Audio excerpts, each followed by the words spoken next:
This is the Plant Yourself podcast. I'm Howard Jacobson with PlantYourself.com and the Big Change Program with Josh Lajani. This podcast is part of my mission to help you live a pleasurable and peppy life. Let's take care of a little business before we get to today's guest. It's May, and that means that the old report, the label literacy, goes back into the vault, and a new one comes out for the month of May. And this new one is really simple. It's just a two-pager of a bunch of meal templates that you can make that are delicious, plant-powered, easy, and no recipe required. In fact, that's what I'm calling it, the no recipe required cheat sheet, and you can get it at plantyourself.com/cheat. That's just the lowercase letters CHEAT.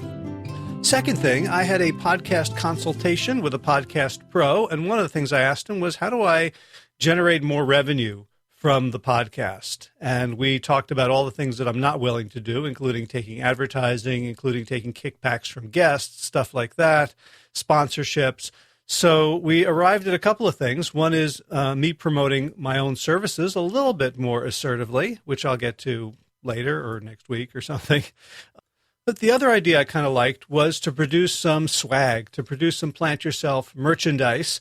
I was thinking, T-shirts, running singlets, baseball caps, aprons, tooth tattoos, really, really powerful spotlights that can shine on the moon, stuff like that. And I'm playing around with an image and a tagline. The tagline that I like the best so far is, love yourself, dare yourself, plant yourself. So the question is, would you wear that? Would you rock it on a mug, on a T-shirt? What else, would you be interested in? And if you could, give me some feedback. The best place to do that is on the Plant Yourself Facebook page, which is just facebook.com/plantyourself, all one word. And while you're there, you can become a fan of that page if Facebook is your thing. It's time to introduce today's guest. I'm really excited about this episode. I released it early for many of my students and coaching clients because this is such an important life skill, and especially it's an important skill if you are surrounded by people with whom you need to negotiate to get your needs met around healthy food, around time for yourself, around time to sleep, around where you go on vacation, where you're going to dinner, whether the person or people you're with are helping you or getting in your way. My guest is Chris Voss, who is the author of the fabulous book, Never Split the Difference. You can get that book on Amazon, but if you want to send some affiliate money my way and pay the same price, you can just go to the show notes for today's episode. That's plantyourself.com/208 and order there from the links there, and that way we both benefit. Anyway, back to Chris Voss. He was the lead international hostage negotiator with the FBI for many years. And he shares his expertise, his experience, and his principles and tactics of negotiation in his book, Never Split the Difference. And he also shares it with us today on the podcast. And specifically, I wasn't asking about things like salary negotiations or trouble with neighbors or the typical types of things that people have negotiations about, or, making deals or releasing hostages or getting bank robbers out of the vault, stuff like that. I wanted to talk to him about negotiating for health behaviors, negotiating with spouses, negotiating with partners, with colleagues, with anyone who's a part of our environment who can either be an ally to our new, better behaviors or an accomplice to our old, not so great behaviors. How do we negotiate with all these people effectively? And as a bonus, we talked about how to negotiate with yourself, because very often, I'm getting ready to do my workout and some voice inside me is like, no, don't do it today. Take it easy, stay in. Or there's some meal put in front of me that I know is not in my best interest to eat, but there's a voice saying, oh, go ahead, just do it, don't worry about it. So if you've ever found yourself having to negotiate with your spouse over what to have for dinner, or with your kids about whether they were going to eat their vegetables, or with a coworker about bringing in the donuts and putting them on their desk, or with the voice of your own inner pig or inner sloth that wants us to consume, copious amounts of Little Debbie's Nutty Bars while we sit on the couch and binge watch Netflix, this conversation will be very, very valuable for you. So without further ado, Chris Voss, welcome to the Plant Yourself podcast. Thank you, Howard. Pleasure to be here. Yeah, so I wanted to talk to you about negotiation, but specifically negotiation around, advocating for the healthy lifestyles that we want with family, friends, coworkers, servers at restaurants, things like that. But I want to start with kind of you and your story, which you tell in your fantastic book, Never Split the Difference. And I'm going to say right now that everybody should get this book. It is the quickest and most profound return on investment that I've ever had from a book. Within a week of buying it and reading it, I had saved $500 on a car negotiation. And I was just saying before we started recording, last night I saved myself about 4 hours by negotiating a seat on a different flight. So that, even before I've learned the skills, just reading the examples and seeing how I can apply it to my life, it has been one of the best things I've ever bought. Sound like you picked this stuff up pretty quickly, huh? Well, I have yet to do hardball. And in fact, I asked for 1,000 and I got 500. So in fact, I totally neglected the advice of never split the difference. But the point is, I felt like I could ask. And before I read the book, I wouldn't even have asked. So it's even just at that level that it's been a profound influence upon me and my family. See, and what I really appreciate about you saying that too is it's crazy that a lot of people somehow we feel like we don't have permission to ask, and it's an invisible barrier that we put on ourselves. I even still do that to myself sometimes. I'm surprised to hear that because you describe yourself in the book and in watching your videos and reading. You seem like very sort of I forget the terminology, but not an accommodator or an analyst, but the third one. Yeah, an assertive. I'm an actual born assertive. Yeah, I needed to talk my way into a closed business club and a closed business on a Saturday the other day, and I had called in advance, and they weren't answering the phone, and I'd already run across one security guard in a related building, and that was a really grumpy person as I was helping my girlfriend get her car back, and I was just like, I had all this negativity spinning in my head, and I almost didn't walk over there. And I did pretty much what you talked about doing on the airline.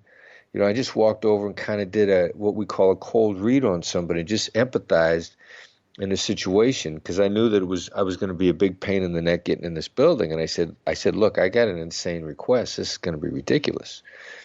And this woman just brightened right up, and she walked over the elevator, and she put her key in the elevator and opened it up, and I was like, wow, if I didn't know it was going to be that easy, I would have put myself through all that negativity thinking about how it was going. So yeah, we do this to ourselves. Yeah, and a lot of the people that I work with, like it's our trademark to be accommodators, to avoid conflict, to make everybody else happy. And as a result, of course, we make nobody else happy. We just we just infect them with our martyrdom. And so, I really wanted to have you on to kind of give us all a gentle kick in the ass to ask for the things that we deserve that are going to make us happy and are going to make the people around us happy.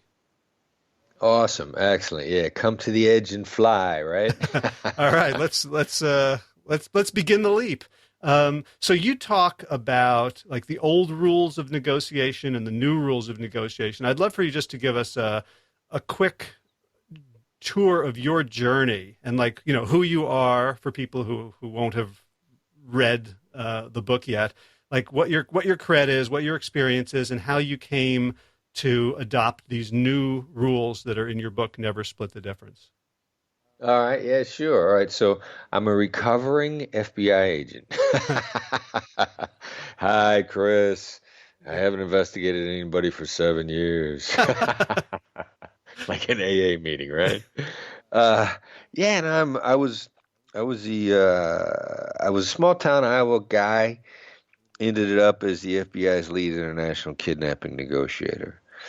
I'm from a blue collar, middle class family.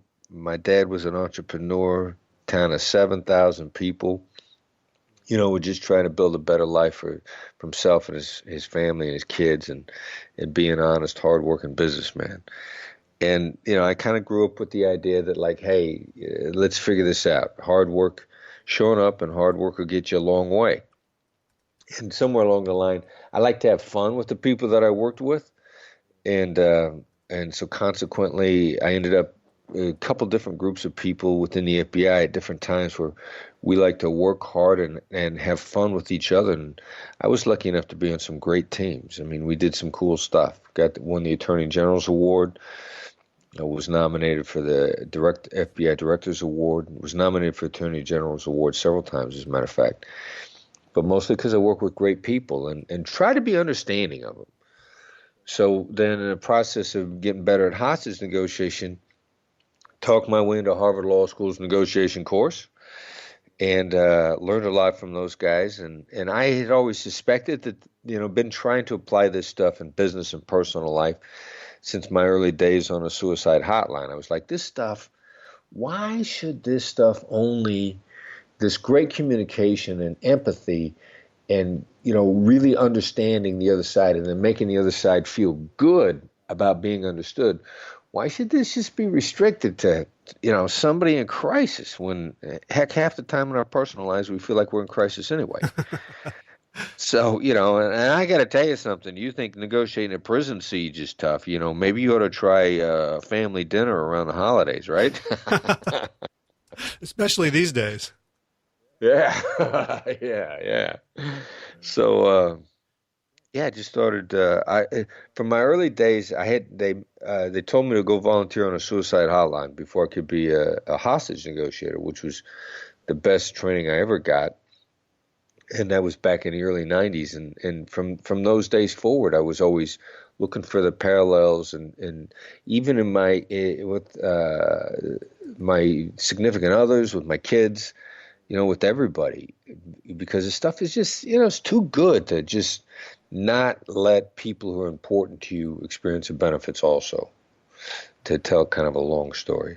Right. So the Harvard negotiation model was a very cognitive model, and it focused on sort of positions and interests, and it was designed to get everybody to win-win. And you discovered that as good as it sounded, it had some holes in it. Can you talk a little bit about that? Yeah, well, we're not logical. We're not rational. I wish we were. I mean, when I first started teaching, after I went through Harvard, taught at Harvard, 2007, and then started teaching in a business school and part-time MBA students. And if they're part-time, it means they got a real job during the day, and they're not interested in any academic stuff. They want to solve real problems. And, just the idea that I used to have to try to pitch the idea that we were emotional. And it was, emotional intelligence is a prized commodity in business world. It's just recently been accepted, and even still grudgingly so. People don't want to use emotional intelligence. And so the old rules, if you were, let's be rational about this. Let's come to a wise agreement. Like my Harvard brothers and sisters, they always had a two-step process. And it was said, well, let's talk about how we're going to negotiate. And once we agree on how we're going to negotiate, then we'll negotiate. And that's nonsense. And I would sit there and be like, fine, we can talk about it all day long. And I'm going to do what I'm going to do no matter what you say. And I think that's how win-win negotiators get into trouble. They're like, they want permission to negotiate, when instead, you should use emotional intelligence in your interactions, whether or not the other side grants you permission, period. Because it's a better way to negotiate, and it makes for better relationships. And you shouldn't need permission to have a better relationship. You shouldn't need permission to lighten somebody's day up a little bit. Yeah. I'm going to lighten your day up whether you like it or not. Right. We don't ask permission to make people miserable. Yeah, there you go, right? We seem to feel free to do that. I mean, when you're talking about your airline negotiation the other day, when you walked up to that clerk, you just made, and I think you said it was a woman, by what you said right off the bat, you just made her day better by what you said. I mean, you shouldn't. So what if let's say you hadn't gotten anywhere with her.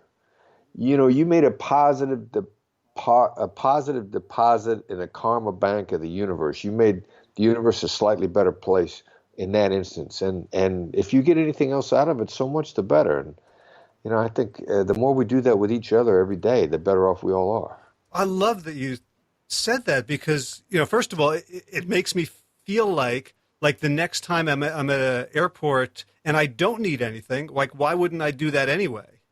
Like, why do I need to wait until I need something from someone else to, like, so it doesn't feel manipulative and tactical, but just like the way I go through the world is making positive deposits in the karma bank of the universe. Yeah, and that's a great point. And we don't even do it. I mean, a guy that I consider to be a spiritual advisor, spiritual mentor, happened to be a Protestant minister in New York City. He had a thing he called the lift game. And he just wanted to go through the day with how many people he could lift up. How many people can I lift up today? Interestingly enough, he was actually a protege of Norman Vincent Peale, The Power of Positive Thinking. Uh-huh. And Arthur taught me and my son the lift game. How many people can we lift up today? Just say something nice to them and then keep moving. And then consequently, actually, you're a happier person as a result. It's a mercenary way to make yourself happier. I love that. So when you discovered these sort of emotional intelligence components to negotiation, can you kind of give us a sense of like what that looks like, maybe compared to the hyper rational, let's discuss how we're going to discuss it, let's make wise agreements, let's look for the zone of agreement and the BATNA and all that. Like what does it look like to approach a negotiation from a place of emotional intelligence? You mentioned like a cold read as a and you've used the word empathy several times. So what does that look like? Well, it's kind of being a little proactive. I mean, we don't got to be geniuses to have a pretty good feel walking into a situation of what it is now or what it's getting ready to be. So if I get something to say to you that I think you're going to react negatively to, I'll start up by saying, you're not going to like this. And as opposed to, I'm worried that I don't want you to be unhappy with this. There's a 2 millimeter shift between denial and observation. And the brain science now, that's the other thing that's nice about these days. The brain science actually backs this up. If you observe a negative emotion, you diminish it. You don't plan it. You plan them by denying it. I don't want you to think I'm being a jerk here. I don't want you to think I'm being too demanding. Uh-huh. That's the denial, and that makes it worse. But if you say, look, this is going to sound demanding. I'm going to sound like a jerk here. That dials it down immediately. Some people, their reaction to that is so negative. It just amazes me.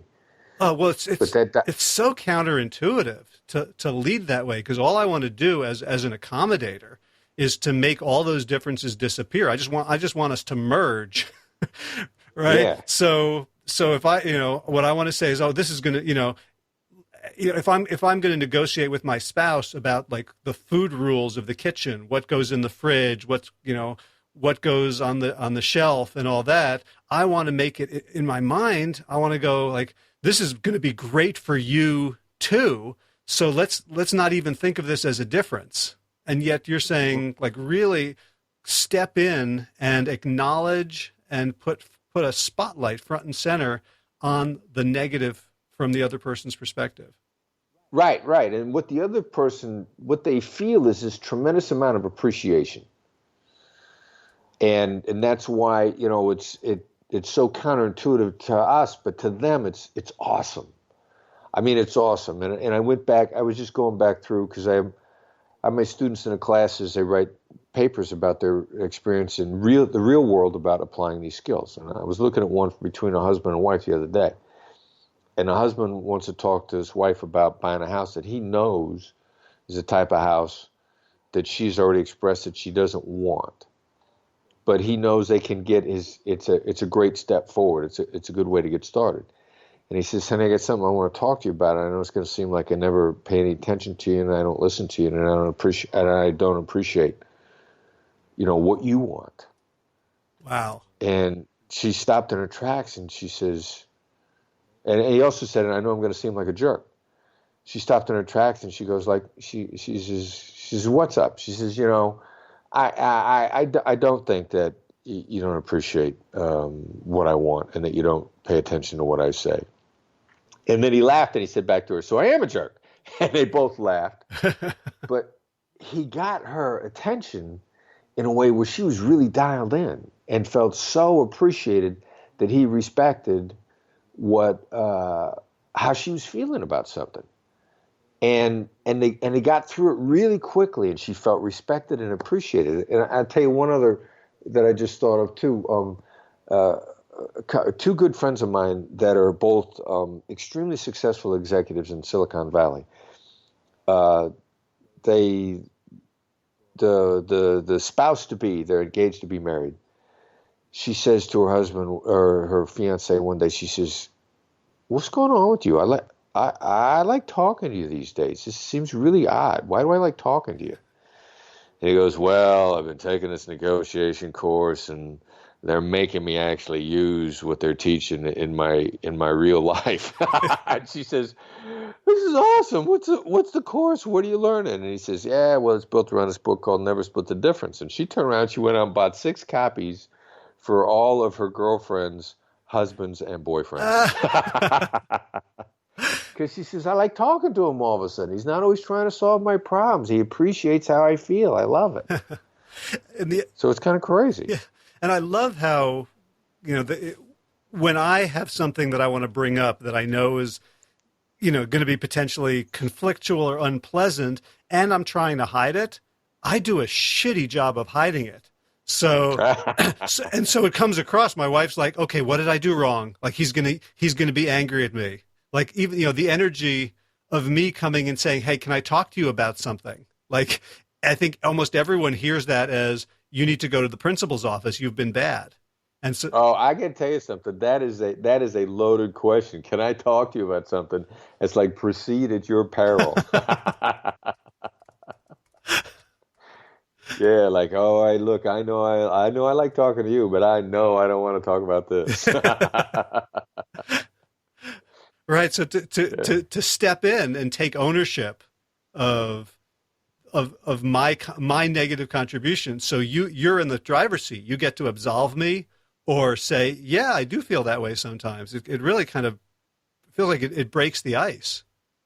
Yeah, and the mere act of someone saying, "Yeah, I do feel that way sometimes."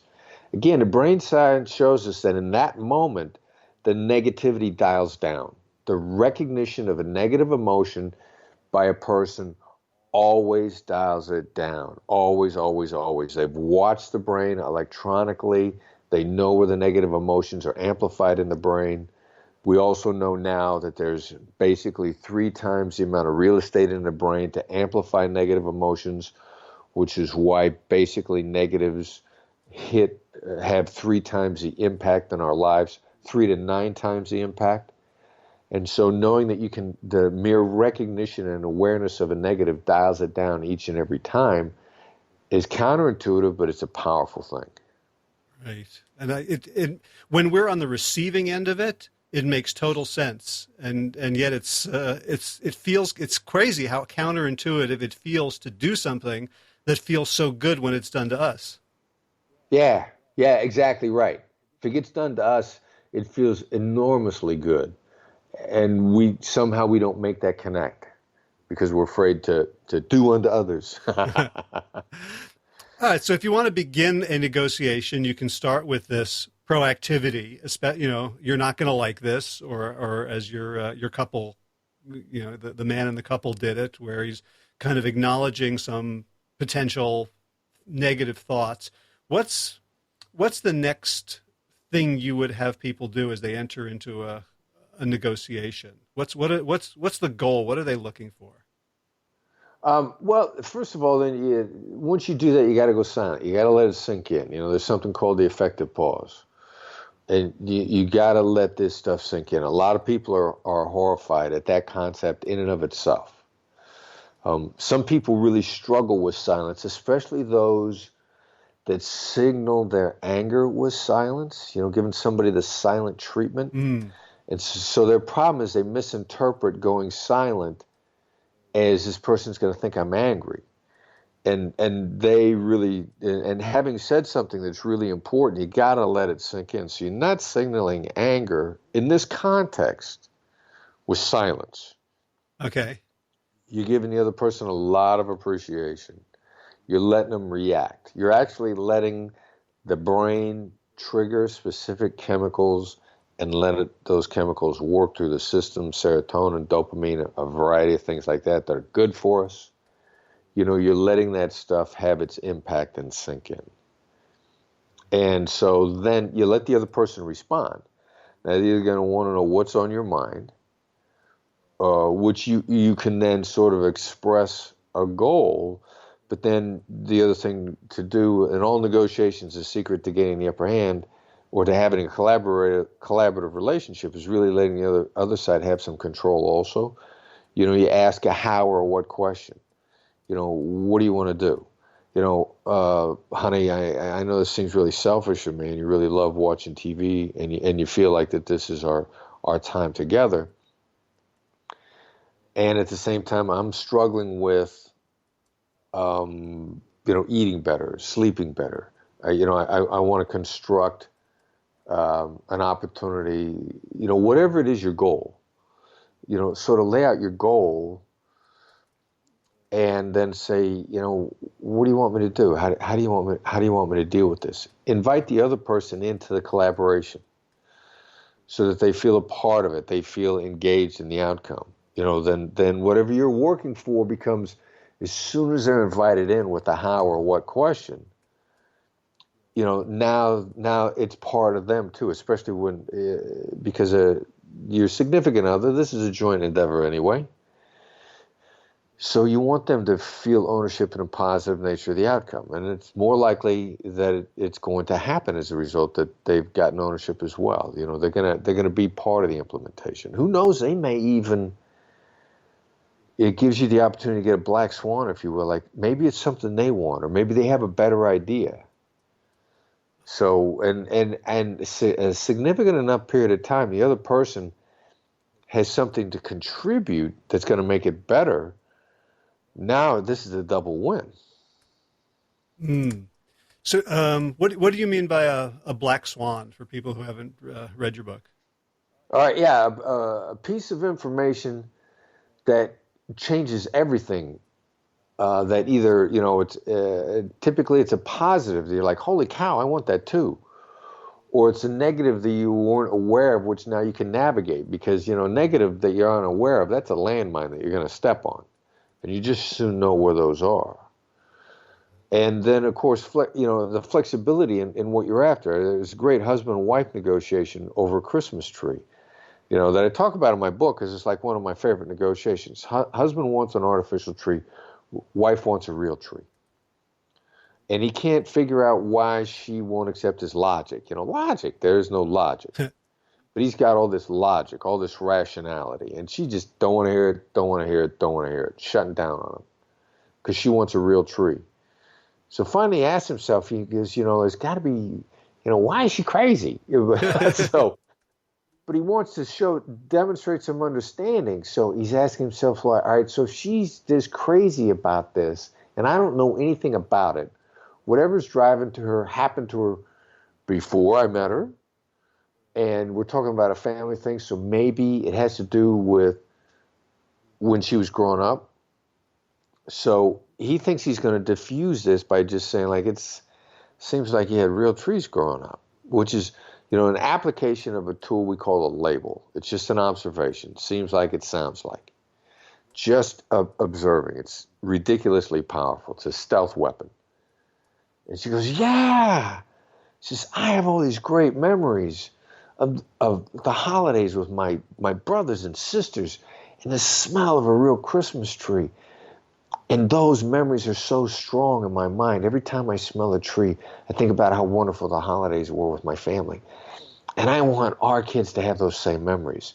And he's like, bang, we're getting a real tree. So sometimes, sometimes when you're negotiating with family, you can win by losing. Right. It's not the same thing as like the car dealership where they convince you to pay $36K instead of $30K. right? With family, if someone else has a better representation of reality, it's fine to quote lose. Yeah. Or, their win is better than your win. And that's, I teach people never be so sure of what you want that you wouldn't take something better. I mean, you get your ego all invested in your solution. The chances are actually probably 90% that there's a better outcome that you're going to completely miss because you're so sure you're right. Huh. So I'd like to slow down on this idea of labels because it's so powerful. And again, it's a thing that's really not intuitive for most people to do. Can you kind of talk us through what is a label? What's it for and how do you use it? Yeah. All right. So it's a real simplistic design, but it's a very specific design. And you say, it seems like, it sounds like, it looks like. You might also say, it seems, it sounds, it looks. And so in this instance, the husband ends up saying, it seems like he had real trees growing up. I mean, it's an observation. It's an innocent observation. Now, and I'll contrast it because some people are taught to say, well, what I'm hearing is, and that's the wrong way to do it. That leads you in the wrong direction. As soon as you use the word I, what I'm hearing is, you're communicating to the other person that you're more interested in your own perception than them. I is a word that signals self-centering, self-absorbance. It's not necessarily wrong, but this is not the right context. You want to use the word I in another context. It seems, it sounds, it looks. Now, what happens when you say that to someone, you trigger a specific interaction in the brain. It goes in their ears. It hits the prefrontal cortex, the CEO of the brain. Your brain is like this great team that works together and it interacts.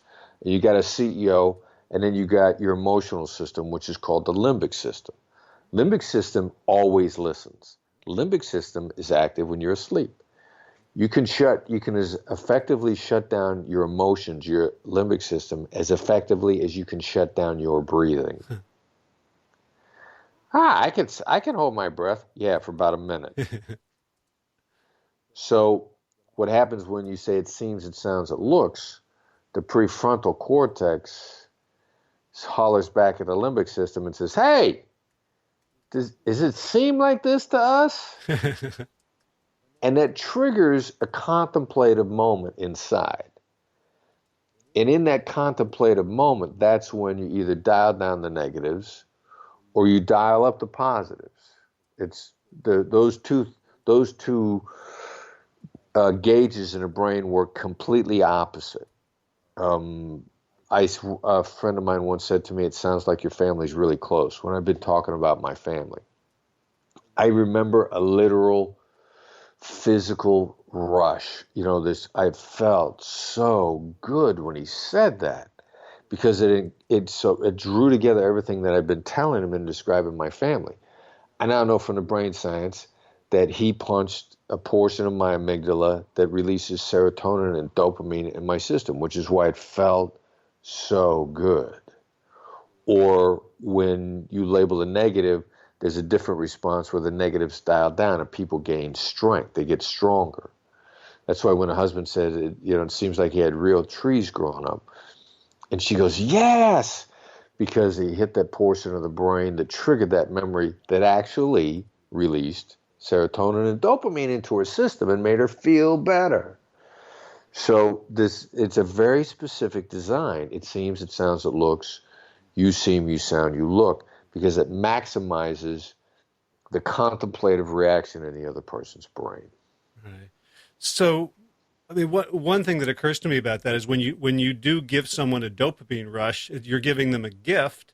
And so it amazes me how much people will talk after that, like what they will come back and say. Like you have a conversation like that and you say just those simple labels and the other person talks the whole time and they walk away thinking, gosh, you're the greatest conversationalist ever. Right? Right? Because they just want to share. Right? Doesn't that is that like a reciprocity thing? Like what about that is so powerful that then people will tell you all this stuff?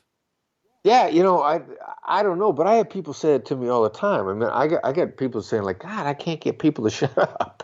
I mean, I never had conversations that were like this before. People are opening up in ways that I never imagined, and the quality of the conversations and the overall quality of their life just goes up in a crazy way.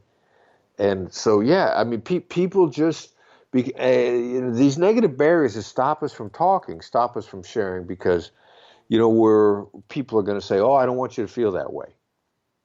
We try to save each other all the time. I don't want you to think that. I mean, and for somebody to say to us, "I don't want you to feel, I don't want you to think it," while they're trying to save us from these feelings, what they're actually doing is creating these barriers that we just don't want to hear.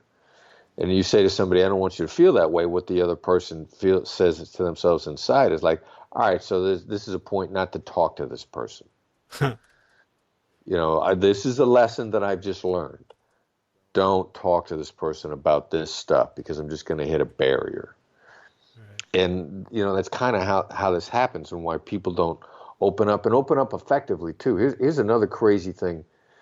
Like when I was on a crisis hotline, I don't know what you think when you think you're going to volunteer on a suicide hotline, but I think you imagine that you're going to be on a phone with somebody who's suicidal for hours. And they limited us to 20 minutes. And I remember thinking, like, 20 minutes? Are you out of your mind? They're like, no, if you do it right, 20 minutes is going to be more than enough time. And in fact, it is. Once you get people talking, you're not there for hours. You have a 3 to 17 minute of quality conversation instead of having somebody bend in your ear for 6 hours because you're not listening. So one of the things that surprised me the most about the advice in your book is to make a label even if it's wrong. Like I always felt like, it's risky to say that because what if I say, well, it seems like you're angry and I'm wrong, or it seems like you had fresh trees as a kid. And if I'm wrong, that feels like I've just created this huge disconnect. And you advise just the opposite. Like sometimes a wrong label is the best thing you could do. Can you explain that? Yeah, that was a cool thing about the laboratory that was the classes and still is the classes I was teaching, because sometimes people would discover something by accident. It never occurred to us how effective a mislabel would be. But it's so insanely effective that other people go like, no, that's not it. This is what it is. And people love to correct. And the label feels very interactive, so that you're open to it. And in business deals, some guys actually intentionally mislabel because you're actually more likely to get guarded information from a mislabel than you are from a question. Like a typical real estate transaction where we first saw this, talking to a broker, if the buyer would have said, why is the seller selling? The broker would have said like, they just, they'd come up with some nonsense. But the buyer used a label that says it seems like the seller's selling because he doesn't believe in the market fundamentals. And the broker went, no, he's got a couple of other properties that are under financial pressure and need some money. I mean, that was a quick blurting out of information after the word no. People feel protected when they say no. They're far more likely to then throw a bunch more information out there. And it happens all the time. So triggering a no with a mislabel is a great skill. Right. And even especially maybe doing that with people well, with family members. Because I had in my notes to ask you about, like, can black swans occur between spouses? And because, Black Swan is the name of your consulting practice, the Black Swan Group. So obviously it's very important to you. But I was thinking, like, in a real estate deal or between two business partners, there's a lot that they're trying to hide from each other. But then, like, is that true in intimate relationships? Like, it seems like a stupid question, but are there things people are trying to hide from each other? Yeah, or, afraid to admit. I mean, trying to hide because they're scared of the other person's reaction, or afraid to admit. It's not just spouses, it's brothers and sisters, too. like, my older sister was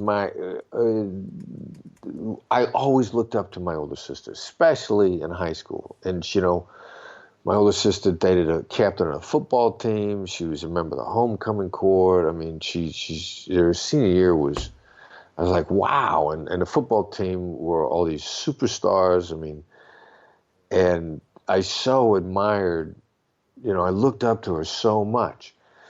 And, we're talking just a couple years ago because I perceived, I don't know that there's a human being that's not unhappy during high school, because it's just because the hormones are raging through our bodies and we're trying to adapt.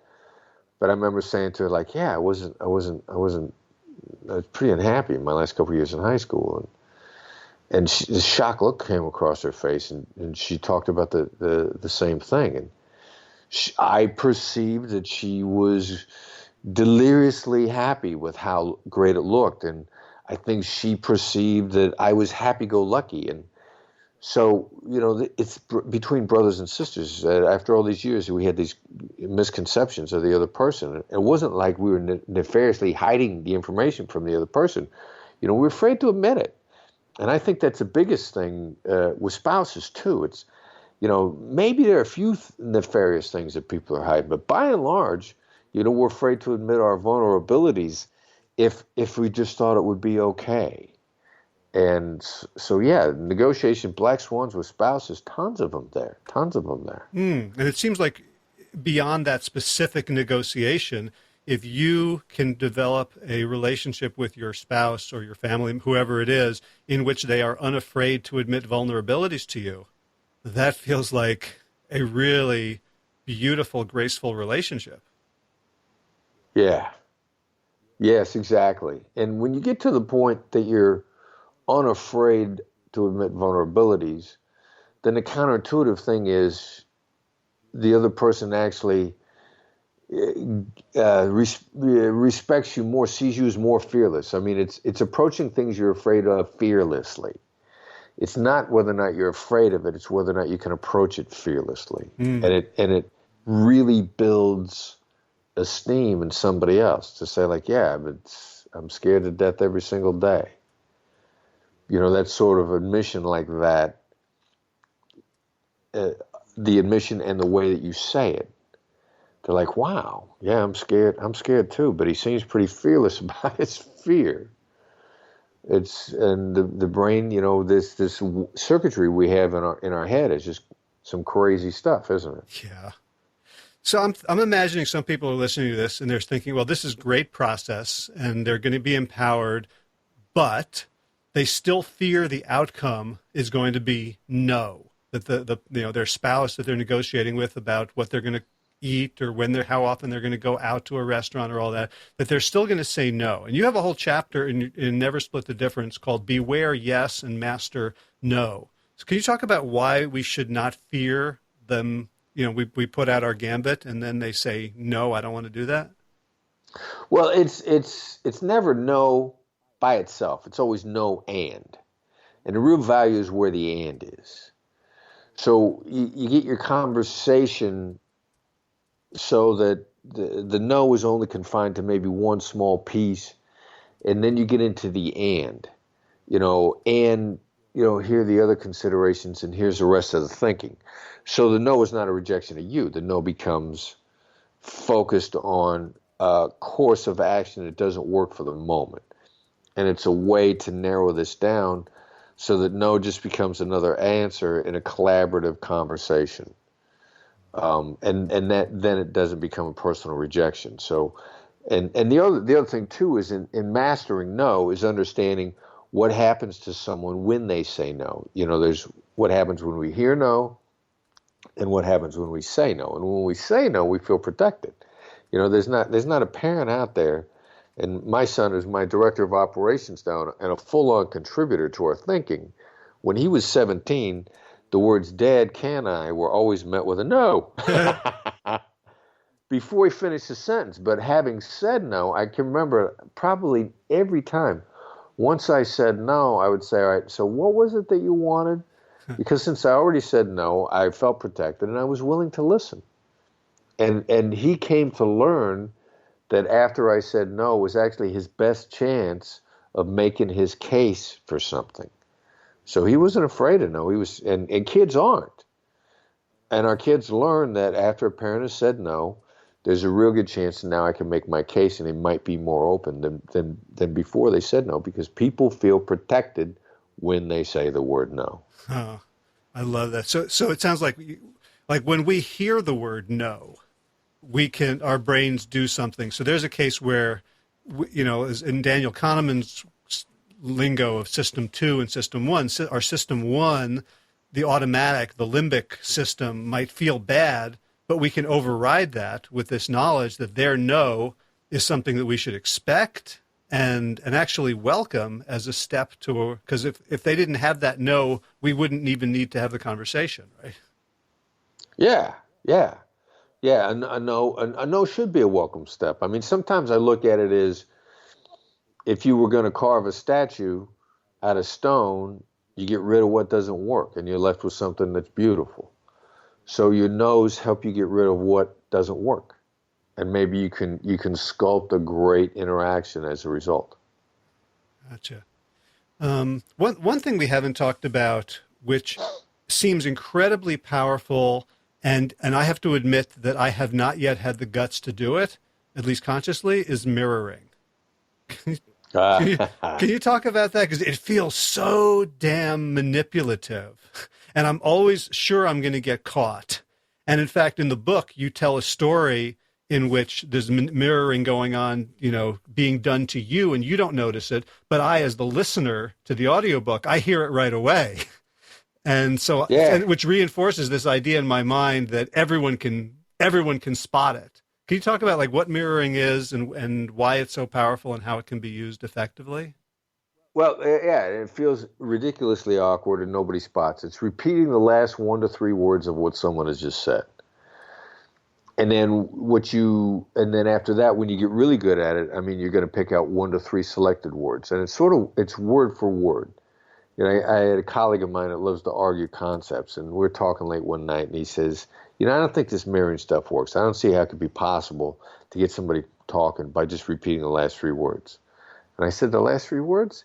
And he goes, yeah, I just don't think that's going to work. And then he goes, wait a minute, you just got me.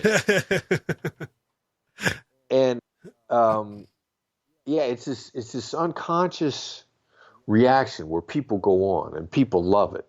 And it is awkward enough that some people that are struggling with it, when I know that what they need is more mirroring, because it gains space. It helps create the space between yes and no. It gains space in negotiations. I'll say to somebody like, look, tomorrow's mirror day. Don't worry about anything else.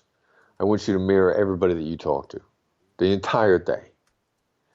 And I said, just don't worry about anything else tomorrow. Just mirror people. And they get to the end of the day and they go like, wow, it was crazy. Like, everybody loved talking to me today. I actually had a circumstance where 2 of my students at USC, 2 women that I'm coaching them, because when they're my students, I coach them.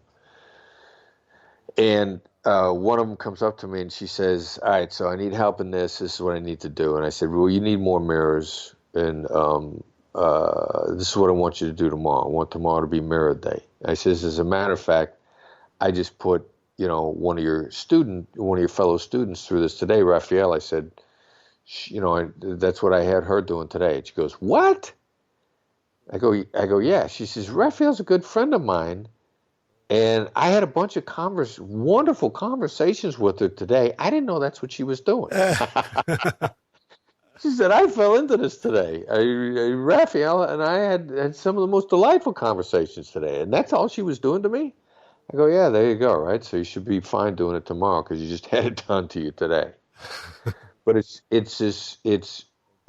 makes people who are doing it, until they realize how effective it is, you feel like the other person's going to burst into flames the first time you do it. They're going to explode, or they're going to stare at you, and it's insanely effective. It's the closest thing to a Jedi mind trick of anything that my company and I teach. And people love it. It makes for great conversations. Great. So can you give us an example of where in a negotiation someone might think about using mirroring? Like, what's its tactical value? Or, Sure. All right. So tactical value is it gets the other person to expand what they've just said and go on. So what it'll do is, number one, if you don't understand what they're really saying, it'll get them to reword it. And by mirroring specific words, what you're actually communicating to the other person is, I got the words that you just said, so you don't need to repeat them verbatim, because I got it. And this is sort of like an American overseas who says the same thing in the exact same words, only louder.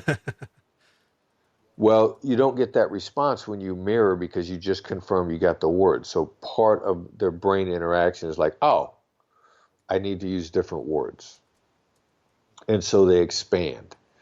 There's a business executive that is a ridiculously smart guy. He mirrors the other side's position in every negotiation because it tells him whether or not there's any softness or latitude in their position by the virtue of how they respond to the mirror. He does it so much that when he goes into negotiations, he'll get his colleagues that are going to be there in the negotiation with him, and he says, watch what I do, because he loves telling people and having the other side not know it. He says, I'm going to mirror their positions.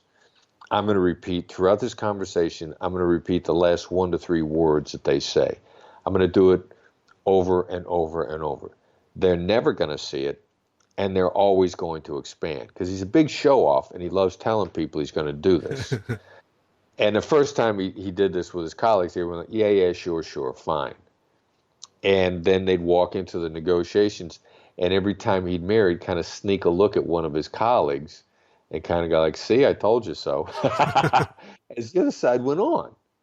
So he uses it as actually his strongest bargaining tool, because when the other side in a negotiation takes a position, you need to know whether it's solid or whether or not they're bluffing, they're puffing. The mirror tool is probably the single best way to quickly smoke out when someone's puffing and talking about a bunch of things they don't really want. Right. So in a family negotiation, the mirror would be used when you're not getting what you want yet, and you don't quite understand what's standing in the way. Yeah, exactly. And a family negotiation is going to get the other person to go on. They're gonna, if they're talking to you at all, they want you to understand. They're just worried as to whether or not you're actually going to listen. So it displays a certain amount of listening and openness to more listening, which then increases the chances that the other side is going to feel comfortable going on and tell you more. So in family negotiations, non-price negotiations, if you will, where there's so much more at stake, yeah, it's particularly effective because the family negotiations, we got a long history of not listening to each other, not being open to listening. And the other side really is kind of wanting to hear. They're just afraid you're going to shut them down again. That's amazing. So I have one more question, and this one comes from my son. Both of my kids were very excited when I told them I was going to interview you, because I made them both listen to the audiobook, and they both used it, the techniques, and have come back and told me how amazing they were. And my son, my son wanted to know, do you use this, or can you use this on yourself? Can you negotiate with yourself? Let's say, the biggest problem with people like, exercising, eating right, doing all those things is there's some voice in their own head that says, yeah, but I'd rather eat this piece of crap, or I'd rather sit on the couch. Is this stuff applicable solo? Yeah, it is. It is. And, there's little tweaks. Like, you can talk to yourself. If you actually say to yourself, you can do this, exactly like that, it's far more effective even than saying, I can do this. Why is that? It's a little bit more like you're being coached by someone who's on your side, as opposed to talking to yourself. There's a difference in the way the brain reacts to the words I, and a difference to the way the brain reacts to the word you. And you is a much more engaging word. than the I is. So it feels more collaborative and it feels far more supportive when you say to yourself, you can do this, you got this, as opposed to I can do this, I got it. I guess almost like the brain hears that voice as coming from a stranger. Like when you were talking earlier about what I'm hearing is it feels self-centered from someone else. Yeah. That's really cool. Yep. Yeah. Yeah, so you can't coach yourself. You just need the same kind of tweak in order to make it work. So what do you have suggestions for when you hear a no from yourself? All right, so then you'd say, all right, you really don't like that. How do we make this work? Huh. So literally like you're talking to someone else. Yeah. Yeah. Yeah, and it feels more supportive to yourself. I mean, it feels like you're not alone. Wow, this is so different. This feels really profound to me because the way most people talk to themselves is kind of negative, is putting themselves down and trying to plug their ears and say la, la, la over all the negative voices. Like I have to override them. I have to overcome them. I have to dominate them. Yeah. Yeah. Yeah, it very, very much so. When in fact we could coach ourselves the same way very same way we'd be coaching somebody else, and we feel stronger as a result by being on our own side. Wow. So I have to tell you that I've been inspired by this conversation. I've read the book, I've listened to the audiobook. I actually listened to it 3 times while training for a marathon in my ears. And of course, not doing it means that I've got a certain level of chops, but it's still highly theoretical. So I'm publicly committing to going and taking one of your courses because I have a feeling that it's going to become a foundational element in my own coaching. Like the never split the difference method is going to be something that's not having it at my fingertips is something that's keeping me from being as good a health coach as I can be. And so I'd like to offer other people the same opportunity. How can people find out more about you and about your services and your courses? So it's the quickest and simplest way to keep up to speed on a weekly basis. We put out a weekly negotiation advisory newsletter. It's complimentary. It's free. I had a friend of mine that used to say, if it's free, I'll take 3. So the easiest way is to text the words, that's right, THATSRIGHT, with no spaces and no punctuation, no apostrophe, no space. Right, it is all one word. That's right, to 22828, the number 22828. That'll sign you up quick and easy. You'll get an interaction to sign up for the newsletter. The website is blackswanltd.com.